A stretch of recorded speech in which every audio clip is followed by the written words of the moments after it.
موجود دی دوی زموږ د اراضي څخه استفاده نشي کولی دښمن نو په دې خاطر هلته هغسې ناارامه ده اوس هلمند چې ناارامه دی تقریبا په سلونو کیلومترونه ګډه پوله دی او هغه هم ریګستان ساحه چې هلته نه کورونه شته هواره چې پر هره خوا یې رایله کړه نو سړک ته ورسته او بیا د افغانستان په څېر یو کمزور حکومت ته به ډېره مشکله نه وي چې دغه 2000 یا 3000 کیلومتره پوله چې موږ پاکستان سره لرو د دې ټولې ساتل او فکر نه کوئ ډېر امکاناتو ته ضرورت دی وخت کې که د طالبانو سره صلح وشي نو بیا څه ضرورت دی نو خو بیا دا طالبان یوه کولی شي چې 2000 متره پوله وساتي نو خو زه سپري نقطې ته د نور شان اوس زموږ پوستې داسې د ګوتو په شمار داسې پرتې دي بیا نو پر یو مستقیم خط کې ته واچوي بیا چې پر یو مستقیم خط کې پیسې واچولې خلاصه شوه خبره ستا دښمن معلوم شو ستا څخه به دغه غاړي بیا نو په هغه وخت کې ستا همسایه ملک هم نشي کولی اوس که د پاکستان د خاورې پر ما انداز کېږي خو زه پوهېږم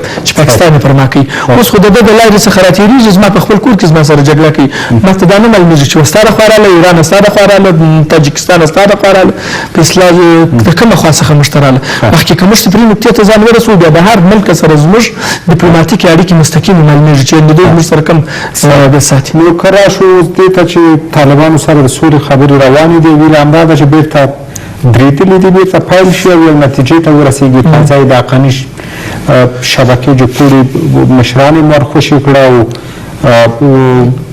په همدې تمه خوش شوي دي چې هغوی خواله به نرمه ښکاري او حکومت سره به خبرو ته غاړه ږدي که چېرته طالبانو سره سوله کېږي د دغه دویم ګواښ د مخنیوي دپاره څه وړاندیز لرئ تاسو چې څه باید وشي یو خو موږ چې دغه پولې که چېرته کنټرول شي د دې ترڅنګ په دغه اوس چې دا کوم ځایونه ورسره دي کومې ولسوالیو کې چې دوی واکمن دي د هغوی د ګواښونو د شنډولو لپاره څه کېدای شي زه وایم نظر په امکاناتو د دښمن چې څومره د هغه په مقابل کې بیا په هغه وخت کې تصمیم نیول کېدلی شي چې اوس څومره موږ مطمئن یو چې څومره صلح کېږي او څومره طالبان راځي د افغانستان حکومت سره یو ځای کېږي او پر کومه توافقنامه باندې دوی ځي دوی بیا بیرته د افغانستان سره د دې اوسني حکومت سره په ګډه په امنیت کې کار کوي او که د ګوتو په شمار یې 15 کسه راضي کړي نو نور هماغه لکه حکمتیار صاحب چې راغی حکمتیار صاحب راغی د 15 کسو سره راغی دا د کښېنستلي د جنګ په هېڅ کمبود موږ نه یو پوهېدلي که داسې یو 15 کسه او 10 کسه راسي نو هماغه اش دي هغه په اصطلاح کاش دي هغه کیسه ده هغه شورا ده هغه کاسه ده هېڅ خبره به نه وي په دې کې بې تغیرات نه او که عام ولسونه لکه 3 ورځې وربند که زموږ تاسې په یاد یو 3 ورځې وربند اوس ارامې شول بیا که د ګوتو په شمار خلک ولاړېږي 1000 کسه بیا په افغانستان کې د جنګ په مقابل کې د افغانستان د حکومت بیا مطرح نه دي تیاري لري کمانډو ځواکونه لري سیمه منطقه یې په لاس کې ده ولسونه ورسره یو ځای دي هغه خلک چې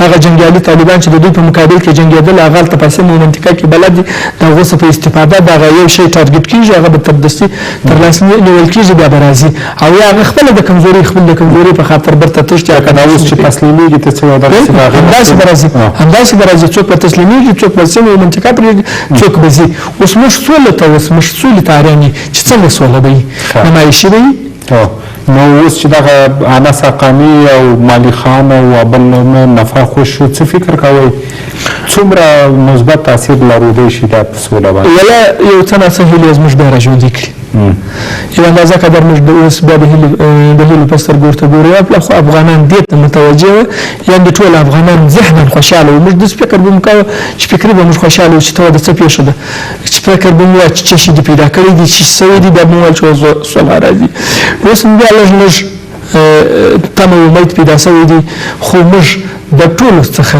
د جنګ د دواړو ښکېلو غاړو څخه که هغه که حکومت دي هغه که طالبان دي هغه که په اصطلاح بین المللي ټولنه ده هغه که امریکا حکومت دی د ټولو څخه مو یګانه تقاضا او امید د یو افغان په صفت دا دی چې هر څوک د سولې په باب کې څه همکاري کولی شي د خدای په خاطر دې پر دې غریب او بیچاره ولس باندې رحم وکړي د خدای په خاطر دې دا صلح وکړي هر هغه څوک چې وي چې په دې صلح کې که یو قدم مخته تللی شي دا یو قدم دې کښېږدي چې موږ هم د نړیوالو په رقم د دنیاوالو په رقم یو څو شپې او ورځې په خپل ملک کې په فضا کې سبا کو خیر تشکر ستاسې د قدرمن لیدونکو له تاسو مننه چې تر دې دمه د موږ سره وئ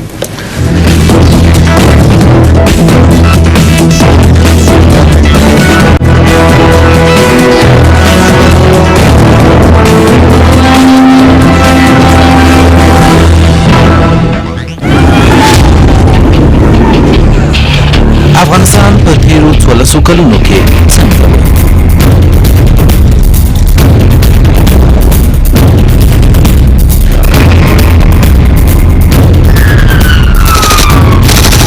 زه پر دې اعتماد نه کوم چې لاسته راوړنې او ناکامیو څه وي. اوس داسې شرایط راغلي وخت کې ډېر راغلی دی چې موږ ټول سالاري او معیشت سالاري ختمه نوی ماموریت او نوې ژمنې، سوله او ثبات، پرمختګ او رغونه، کوز بیا د تېر داستان تکرار. یقین لرم چې افغانستان به له صفر نه د پیل کولو ترخه تجربه یا تکرار افغانان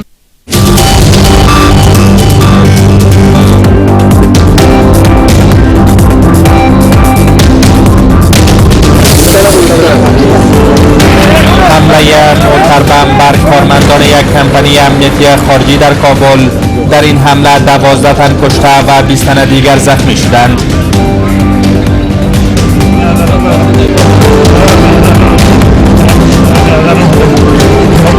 یک تا خونوس هفتگی بود، موتورسیکلکی بود، نفهمیدم کی بود که او هم بیخی یک بین رفته بود. یک تا دیگهش که نصف تنهشون به پیش دروازه ما هفتگی بود. یک بچه که مکتب اینجا هفتگی بود، بایک شب اینجا مونده خونهش اینجا هست فعلا. توقف روند بازشماری آرا. کمیسیون انتخابات روند بازشماری آرا را در تمام کشور متوقف ساخته است.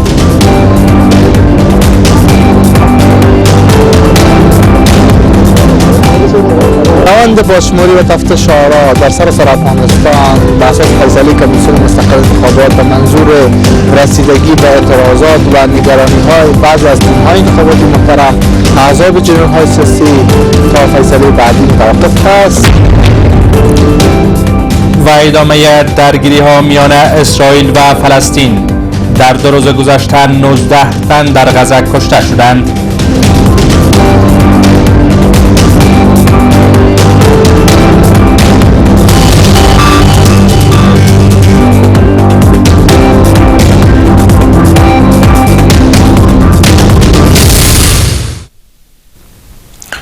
به نام خدا. سلام به خبرهای این ساعت از کابل نیوز با من امید دولزه خوش آمدید. امروز چهارشنبه 22 عقرب که برابر می شود با 13 نوامبر سال 2019 میلادی. مشروع خبرها. تعداد قربانیان انفجار موتر بم در کابل به 12 تن رسید. وزارت امور داخله میگوید مهاجم انتحاری صبح روز چهارشنبه بر موتر کارمندان کمپانی امنیتی خارجی گارد آورد در مربوطات ناحیه 15 شهر کابل حمله کرد که در نتیجه آن 12 فرد ملکی کشته و مشمول خارجی ها 20 تن دیگر زخمی شدند. در نتیجه انفجار این موتر بم خانه ها و موترهای مردم در منطقه نیز تخریب شده است. شاگردان مکاتب نیز در میان قربانیان این رویداد شاملند. رئیس جمهور غنی و حامد کرزی رئیس جمهور پیشین کشور این حمله را محکوم کردند و عمل وحشیانه خواندند. کابل پس از آرامش نسبی روز چهارشنبه شاهد حمله موتر بم بود.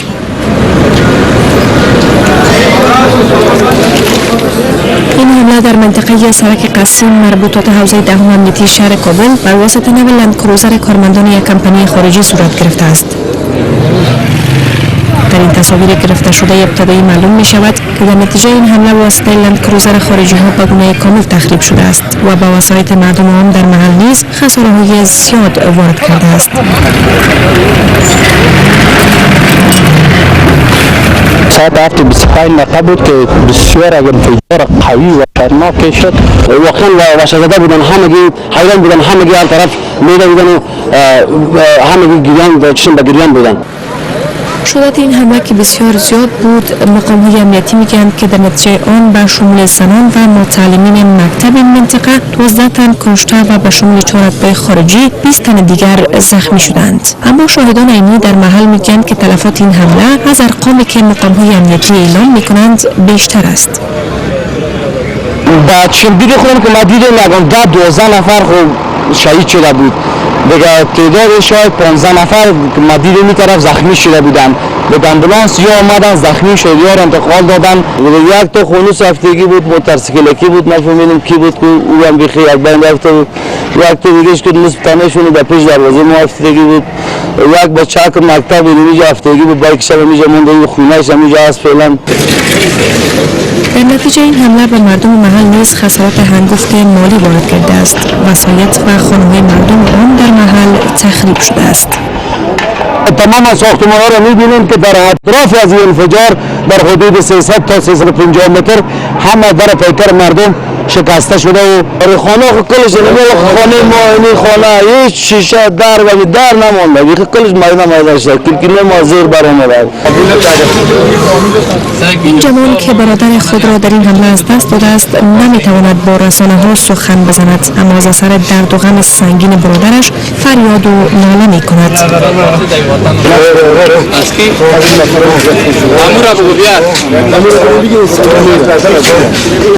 علاوه بر آن در نتیجه حمله متربم که تا حد بیشتر به افراد ملکی و متعلمین مکتب تلفات وارد شده است، یک کودک 7 ساله به نام مصطفی نیز شامل قربانیان است. پدرکلان مصطفی میگوید با وی 2 متعلم نیز همراه بودند که در امتداد راه به مکتب قربانی این حمله شدند. ما نرفتیم اون بودش نمیده نرفتیم به مکتب که انفجار شده این بیچاره شد دفتره بود شهید شد و پدرش هم در این نتیجه نیست او در اینجا استقرار ما میگه دیگه نگه بود پدرش میبرم داخلش چاره نداره پدرش پدرش خبر نداره. این حمله معترضان در حال بر واسطه خارجی ها در کابل صورت میگیرد که از حدود 2 ماه به این سو کابل شاهد چنین رویداد بزرگ نبود.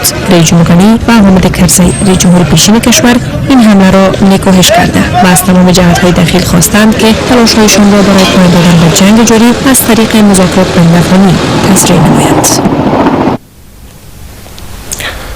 ورس جرگه رهایی 3 طالب زندانی به شمول انس حقانی را گام عملی در بخش تامین از صلح می‌خواند.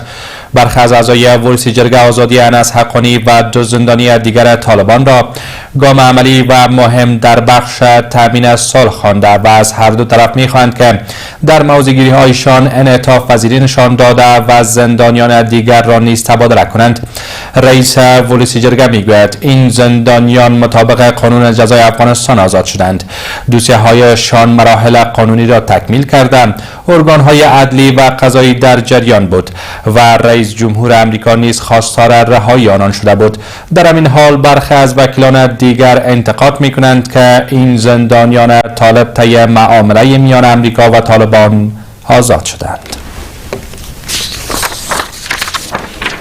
اعضای ورس جرگه در مورد رهایی زندانیان طالب اختلاف نظر دارند. تعداد وکلا این کار را برای پروسه صلح و اعتمادسازی کام خوب می‌دانند، اما برخی دیگر از آن مخالفت نشان می‌دهند و حکومت را در این معامله دخیل نمی‌دانند. برخی اعضای ورس جرگه می‌گویند که رهایی زندانیان از سوی حکومت افغانستان در بخش تامین صلح اقدام مهم و عملی است و هر دو طرف باید در موقفشان انعطاف نشان بدهند و زندانیان دیگر را نیز تبادله نمایند.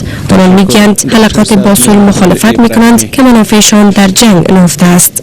کم عمل چې د حکومت د خوا تر سره شو او دغه بندیان یې خوشي کړل موږ دغه مثبت ټکی ګڼو او د سولې په راوستو کې د سولې د بهیر کې دغه یو عملي ګام بولو او په راتلونکي کې هم غوښتنه مو د دواړو لورو نه دا ده چې خپل په دریځونو کې لږ نرمښت ښکاره کړي تر څو هغه نور بندیان هم چې افغانان دي او د دواړو لورو خواو ته بندیان دي هغه هم تبادله شي او دغه د سولې پروسه انشاءالله کامیابه شي. کله چې حکومت بیا اقدام د دې کار وکړي اوس بیا دوی مخ چپک شوي.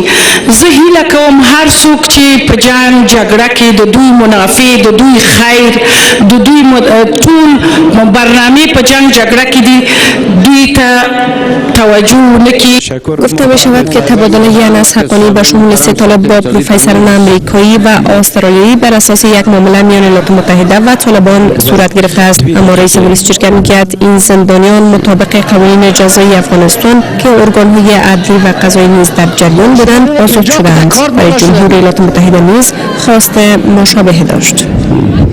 در رابطه با رهایی 3 تن از اعضای گروه طالبان پلان تفصیلی برای رهایی آنها از سوی حکومت افغانستان تنظیم شده بود، چون که تمام مراحل دوسیه های این زندانیان طی مراحل قانونی شده، نهادهای چون استر محکمه، لوی سارنوالی و نهادهای امنیتی در جریان بودند.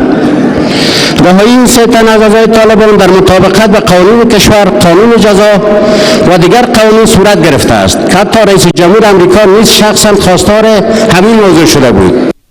اما برخی دیگر از وکلا انتقاد میکنند که زندانیان طالب در نتیجه معامله میان ایالات متحده و طالبان از زندان رها شدند. آنان میگویند که ایالات متحده به طالبان ارزش میدهد و به حکومت افغانستان بی‌توجهی میکند.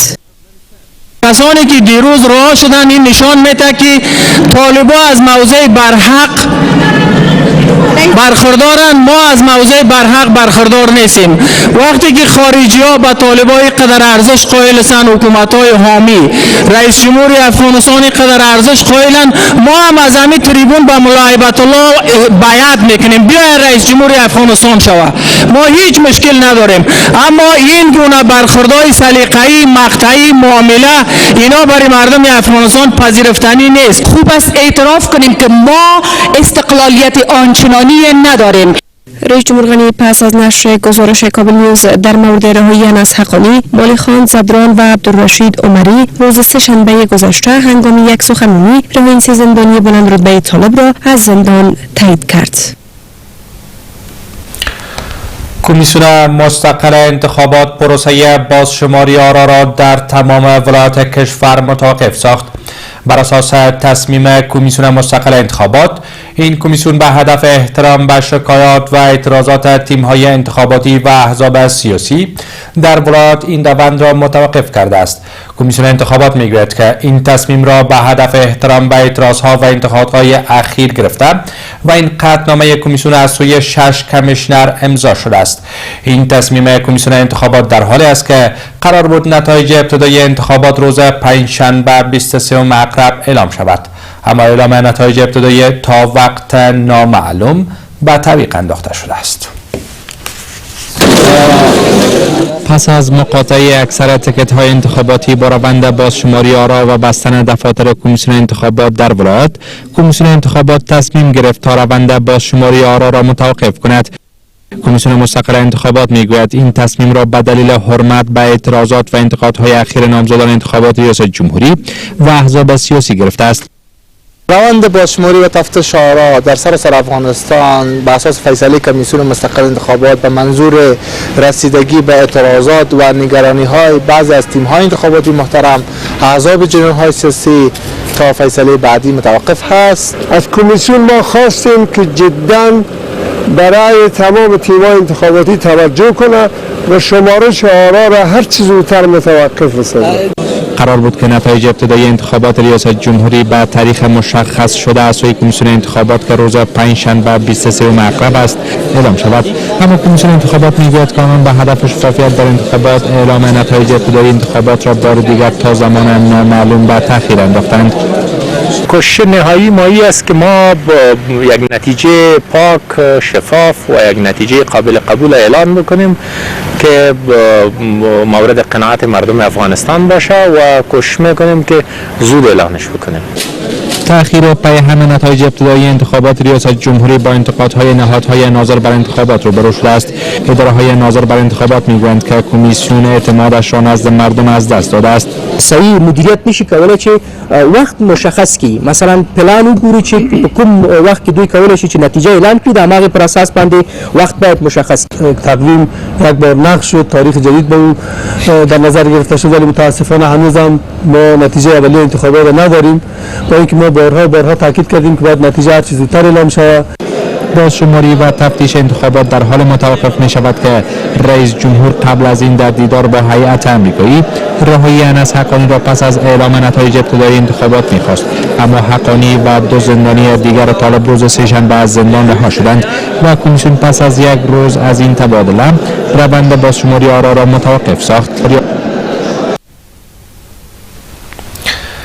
تیم انتخاباتی دولت ساز از کمیسیون مستقل انتخابات می‌خواهد که نتایج ابتدایی انتخابات ریاست جمهوری را در وقت معین آن اعلام کند.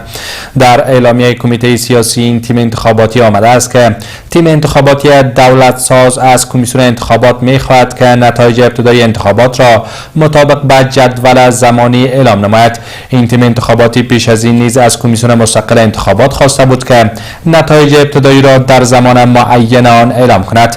تیم دولت ساز تأخیر مجدد در اعلام نتایج ابتدایی را غیر قابل توجیه خوانده بود.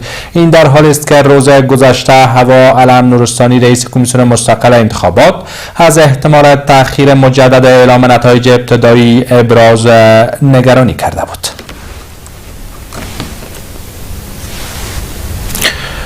باشندگان ولایت پکتیکا مانع تحرکات نظامیان پاکستانی در امتداد خط فرضی دیورند شدند.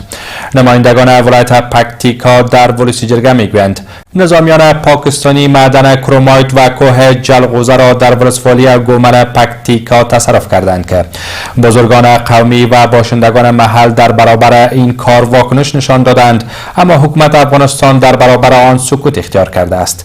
بزرگان قومی ولسوالی گومر پکتیکا میگویند که نظامیان پاکستانی کوه بزرگ جلغوزه و معدن کرومایت را تصرف کردند.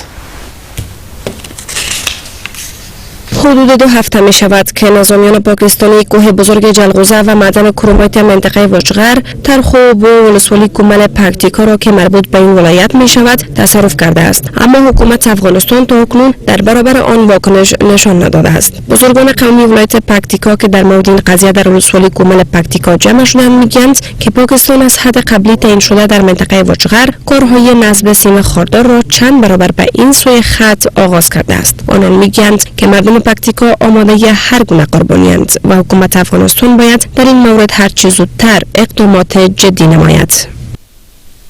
پاکستان مصر ډیر زیاته کړې د لږ نه کومه د دې ډریوران کرشه چې دا هغه په لر خالی غلوره ده شین ورسک ورته بیا په یغ باندې ده بیا په مروتوی ده بیا هلته کوزه په زرملونو کې په هغه زمری تور ورته بیا په یغ باندې ده دا دلی چې څومره وطن نیولې دا د افغانستان نیولې دا د موږ پلارونه د دغه خلکو پلارونه دا په لر خوا کې وسم موږ چې څوک هغه راته پیدا کړي ورولو دي چې دغه ټاپو ما پلار ساتلی دا د ما نیکه ساتلی دغه کوم اغزن ته چې اوس موږ ته را شروع ده دغه اغزن تر موږ ته دومره زیات راغلی ده چې دا له هغه طرفه لکه حاجي صاحب چې کوم بیان درته وکړو چې زمري توره ده دا ماته د شنې په لمن راځي دغه د غره له هغه طرفه ده کوم د مو او د دوی کرشه چې دا د غره له هغه طرفه بیا کنده جرات دا خاورست بیا اور ماته تیر وو سار کړو خو موږ بیا چې کوزي بیا چې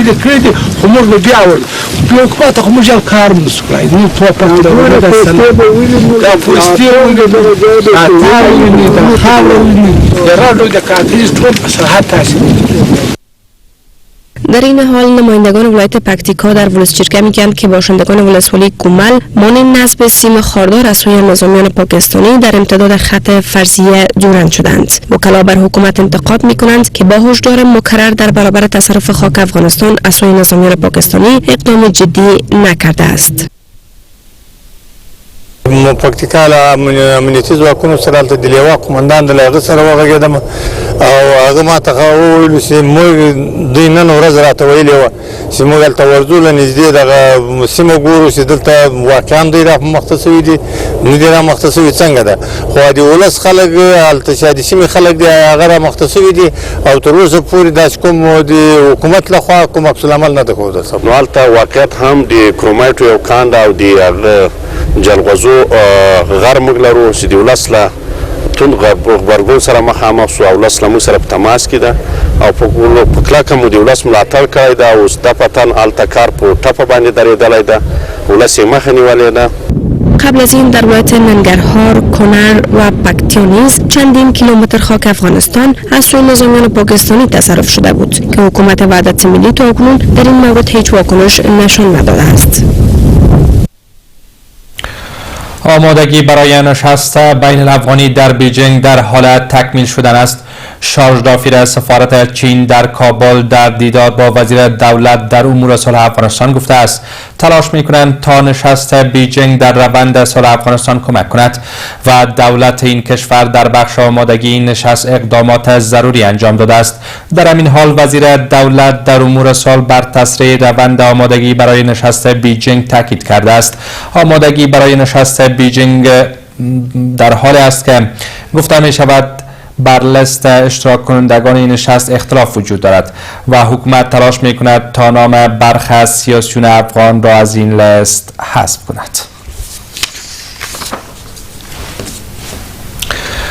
کمیته مشترک نظارت و ارزیابی مبارزه علیه فساد اداری میگوید که میاد بند اکثریت زندانیان در زندانهای کشور تکمیل شده است اما تا هنوز آزاد نشدند. در گزارش این کمیته در مورد وجود فساد در لوی سارنوالی آمده است که میاد بند اکثریت زندانیان تکمیل شده است اما به دلیل عدم هماهنگی میان اداره‌های عدلی و قضایی این زندانیان تا هنوز هم در زندانها شب و روز را به سر میبرند. در این حال مسئولان این کمیته میگویند که به لوی سارنوالی 50 مورد سفارش دادند که از آن جمله 40 مورد آن تطبیق شده و متبقیان تا هنوز هم عملی نشده است.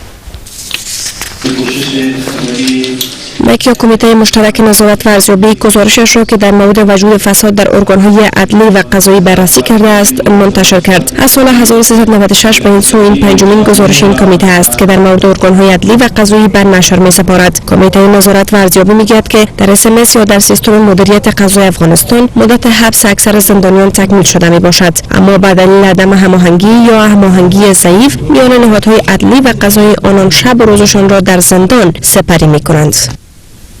همدا اوس هم موږ په سوونو داسې کسان لرو چې په سیستم کې خوشي دي خو په زندان کې بندیان دي. یعنې د سړي د بند موده نوره ختمه ده ولې اوس هم دوی بندیان دي او د دې وجه دا ده چې دغه د عدلي سکتور کوم ارګانونه چې دوی نه همغږي او یا ضعیفه همغږي ده. کمیته نظارت و ارزیابی میگوید اکثر دوسیه‌های مجرمین در طب عدلی باقی میماند که به این مسئله باید توجه جدی صورت گیرد. مثلا کمیته میگوید که بلوی سارنوالی 50 سفارش داده بود که از جمله 40 سفارش آن تطبیق شده است اما در بخش تطبیق متبقیان پیشرفت صورت گرفته است اما به زمان نیاز دارد. د یو 50 سپارښتنو جملې څخه 40 سپارښتنې په بشپړ ډول تطبیق شوي دي. لس هغه سپارښتنې دي چې دوی شروع کړي دي او کار باندې جریان لري. نفر در یک جای دیگر قتل صورت گرفته او در یک جای دیگر جایگزین شد که از محل حادثه رو منظور شدند. فقط که بهرگی بر اساس حدس معلومات طبیعی که داشتن او را گرفتن که حادثه نفر از این حادثه وفات کرد و یا نکرد. او یک نظر تخمینی بود. کمیته مشترک نظارت و ارزیابی در حال گزارش مبارزه بر ضد فساد در نهادهای عدلی و قضایی را منتشر می‌کند که اکنون هنوز هم مردم بیشتر ولایت توصیه‌هایشان را به جای ارگان‌های عدلی و قضایی توسط جرگه‌های قومی حل و فصل می‌کنند. نماینده خاص اتحادیه اروپا برای افغانستان میگوید که هر دو طرف باید به صلح علاقمندی نشان بدهند.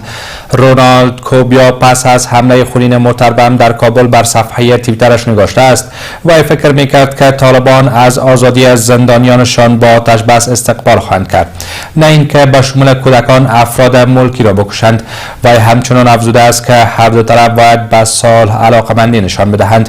حمله بر کارمندان یک کمپانی امنیتی خارجی در کابل در حال صورت میگیرد که دو روز پیش به شمول انس حقانی 3 زندانی مهم طالبان از زندان بگرام آزاد شدند.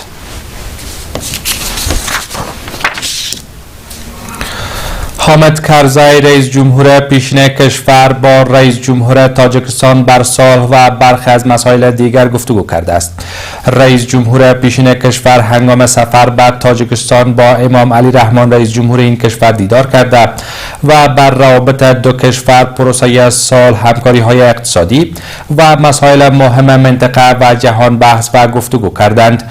در این دیدار هر دو طرف تاکید کردند که برای تامین ثبات و امنیت در منطقه و جلوگیری از تروریسم، قاچاق مواد مخدر و افراطگرایی از تمام امکانات استفاده شود.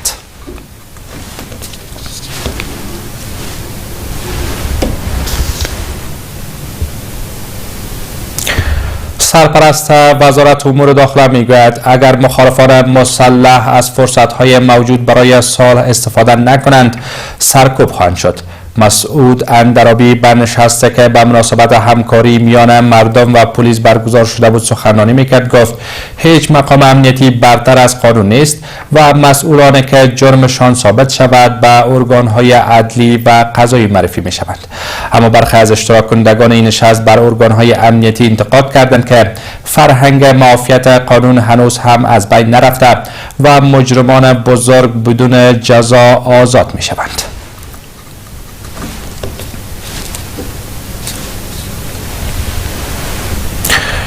26,000 افغان در نتیجه آلودگی هوا در سال 2017 میلادی کشته شدند.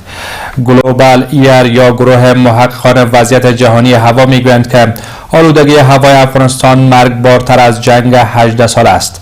در حدود 6 میلیون تن در کابل به سر میبرند و کابل همانند پایتخت‌های هند و چین از جمله شهرهای آلوده جهان شمرده می شود. ادارات تحقیقی جهانی میگویند که جنراتورها، سنگ زغال و استعمال مواد سوخت بی‌کیفیت سبب خرابی هوا شده است که در فصل زمستان بیشتر از هر وقت دیگر بحرانزا می شود. با باور گلوبال ایر گروپ در سال 2017 میلادی در حدود 19,400 تن در نتیجه آلودگی هوای خانه ها هلاک شده و در عمرشان 2 سال و 2 ماه کاهش به وجود آمده است.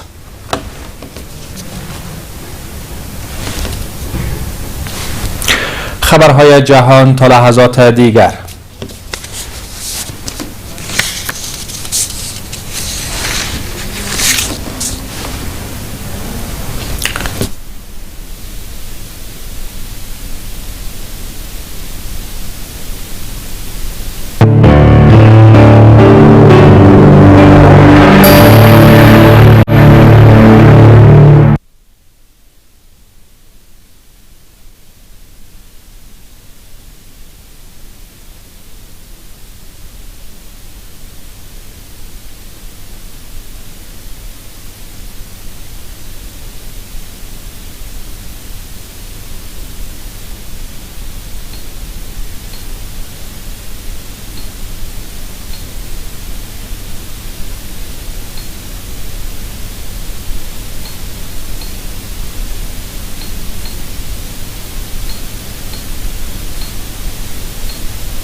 هغوی چې هره ورځ د پیښو معلومات ورکوي په سیاست او ټولنه کې مو له شته جریانونو خبروي ستاسې په منځ کې دي او ستاسې غږ پورته کوي. د جمعې شپه شاوخوا 6 بجې دا زموږ خبریالان دي چې د واقعیتونو او حقایقو په لټه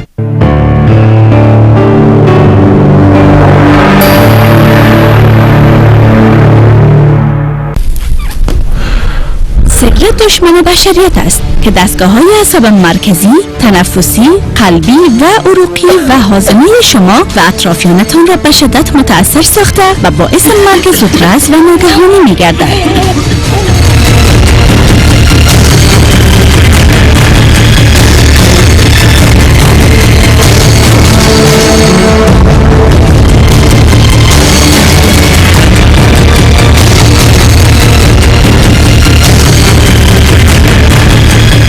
خودتان و صحت دیگران احترام قائل شده و از کشیدن سیگار در محلات عامه و محیط بسته بپرهیزید.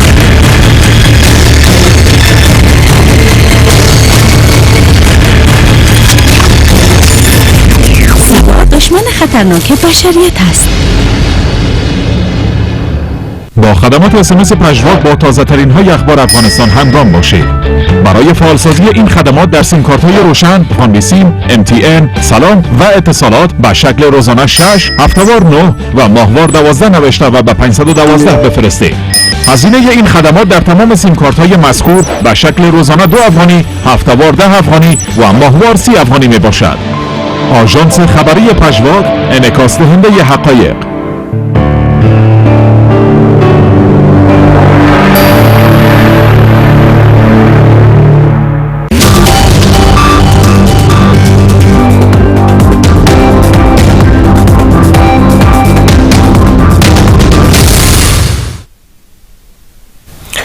با چند خبر از جهان خوش آمدید.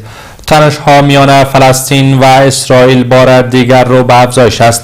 منابع صحی میگویند در حملات هوایی روز چهارشنبه اسرائیل بر غزه به شمول 2 رهبر گروه جهاد اسلامی 9 تن دیگر کشته شدند. از 2 روز به این سو در نتیجه حملات هوایی اسرائیل بر غزه تعداد کشته شدگان به 19 تن رسیده است. افراد مسلح فلسطینی نیز در پاسخ به این حملات بر خاک اسرائیل حملات راکتی انجام دادند. این تنش‌ها سبب نگرانی در مورد آغاز یک جنگ دیگر میان اسرائیل و فلسطین شده است که سازمان ملل متحد، اتحادیه اروپا و مصر به همین دلیل از هر دو طرف خواستار حوصله‌مندی شدند.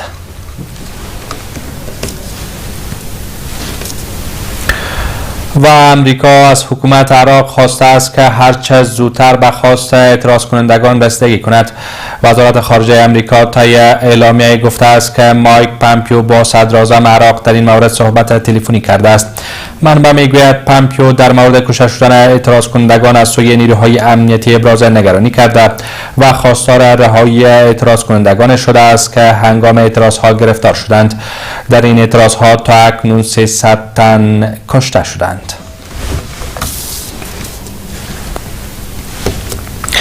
این بود خبرهای این ساعت که تقدیم گردید. تا ساعت خبری دیگر، خدا نگهدار.